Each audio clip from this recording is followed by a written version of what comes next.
তাহলে আজকে আমরা বেরিয়ে পড়লাম আজকের শুটিং এর জন্য। এই যে হলো বিট্টু, আমাদের ডিওপি। এখানে আমাদের অস্ত্রশস্ত্র লোড করা হচ্ছে যুদ্ধের জন্য। এই যে আমাদের কাশক ব্যান্ডের বাহুবলী গৌরবদা, তিনি নিজের অস্ত্রশস্ত্র সঠিকভাবে রাখার চেষ্টা করছেন এবং সুজয় তাকে সাহায্য করার নাটক করে যাচ্ছে।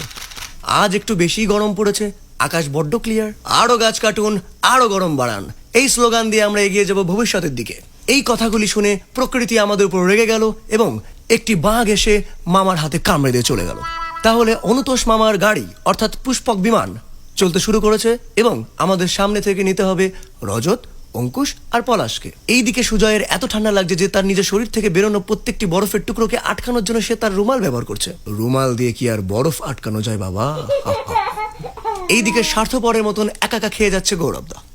ইতিমধ্যে আমাদের পুষ্পক বিমানে উঠে গেছে আমাদের বেজিস্ট পলাশ এবং গিটারিস্ট রজত, এবং এখন প্রবেশ করছেন আমাদের আরেকজন গিটারিস্ট অঙ্কুশ। তারপর রজত আমাদের তার সস্তা ম্যাজিক ট্রিক দেখানোর ট্রাই করছে এবং তার পাশেই মনে 2-3 কিলো দুঃখ কষ্ট নিয়ে আমাদের পলাশ মিথ্যের হাসি হেসে যাচ্ছিল।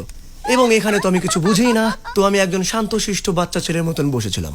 অবশেষে আমরা আমাদের গন্তব্যস্থলে পৌঁছে গেলাম। এখানে প্রচুর গাছ, কিন্তু এক ফোঁটাও হাওয়া নেই। আমি যে সিএসকে সাপোর্টার এবং মহেন্দ্র সিং ধোনির অনেক বড় একজন ফ্যান, সেটি বোঝানোর ট্রাই করছিলাম। একটু পরিচয় করাই, ইনি হলেন অনুতোষ মামা, যিনি যার পুষ্পক বিমানে আমাদের প্রত্যেকটি গন্তব্যস্থলে নিয়ে যান।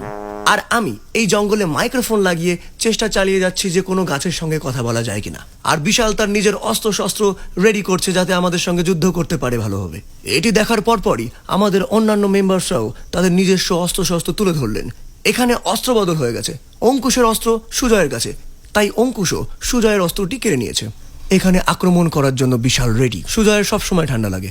রজত আর রজতের অশ্লীল কাজবাজ। আর এখানে শুটিং বন্ধ রেখে অঙ্কুশ তার প্রেমিকার সঙ্গে কথা বলে যাচ্ছে। হাতের ইশারায় বুঝিয়ে দিল যে আমার একটা নয়, দুটো প্রেমিকা, এবং রজতের 4টে। হঠাৎ সুজয়ের ভেতরে একটা প্রেতাত্মা প্রবেশ করায় সুজয় আন্তর্জাতিক কেল্টু ডান্স করা শুরু করলো। বাহ, ক্যা সিন! শুটিং এর একটি পর্ব শেষ হলো এবং পরবর্তী আমাদের গন্তব্যস্থলের জন্য আমরা বেরিয়ে পড়লাম। রাস্তার অবস্থা ভালো থাকার কারণে বিশাল গাড়ির মধ্যে বিশালভাবে লাফাচ্ছিল। অবশেষে পৌঁছালাম এবং নিজের হেয়ারস্টাইল চেঞ্জ করে দেখার চেষ্টা করছিলাম। দেখছিলাম যে কোন হেয়ারস্টাইলে বেশি ভালো লাগে। তারপরে মনে পড়লো, বাবা তোমার থোবরা খারাপ, কোনোটাই ভালো লাগবে না। এবার তো অনুতোষ মামা বলে দিল যে আমার ভিডিও করতে গেলে জিৎ তোমায় টাকা দেওয়া লাগবে। রজত এবং অঙ্কুশ এবং তাদের অশ্লীল কাজবাজ, ওয়েপন এক্স এবং কি কাশ্মীরি উল, কি লেখা আছে এইভাবে মুখে রুমাল চাপা দিয়ে একবার সুজয়কে কিডন্যাপ করে রাখা হয়েছিল। এইবার আমাদের শরীর খারাপ হওয়া শুরু হয়েছে, কারণ আমাদের খাওয়ার জলগুলি মঙ্গল গ্রহতে পাচার করা হয়েছে। অর্থাৎ আমাদের কাছে কোনো খাওয়ার জল নেই এবং আশেপাশে কোনো দোকানও নেই। অবশেষে আমাদের আজকের শুটিং শেষ হলো এবং আমি 3 থেকে 4 কিলো ক্লান্তি এবং প্রচুর পরিমাণে গা হাত পা ব্যথা নিয়ে বাড়ি ফিরছি। ধন্যবাদ।